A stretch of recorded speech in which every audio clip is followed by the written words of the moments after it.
సుకన్య సుకన్య ఎక్కడుందో కనపట్లేదండి ఈ అడవిలో. అంటే మా టెర్రస్ గార్డెన్ మీద ఈమె కోసం ఎతకాలి. ఫోన్ పెట్టి ఎతుకుతున్నాను నేను. చూడండి ఎక్కడ ఎక్కడ ఏదేది కనబడట్లేదు. ఇటు చూడండి, ఇటు చూడండి. ఇక్కడ కనబడింది సుకన్య. అబ్బో, ఈ ములక్కాయలండి. ఇలాగ ఇండిగో చెట్టు తెలుసు కదా, డ్రాగన్ ఫ్రూట్స్ అన్నీ వచ్చేసినాయి. కాయలు చాలా వచ్చినాయి బై గాడ్ గ్రేస్. చూడాలి, ఇంకా చూస్తున్నారు కదా.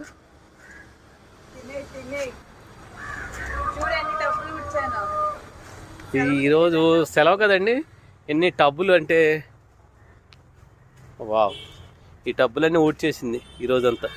చూడండి మొత్తం గార్డెన్ నీట్గా పెట్టింది, చాలా నీట్గా పెట్టింది. నేను సుకన్య టిఫిన్ పెట్టిద్దని పిలిస్తే పలకట్లేదు.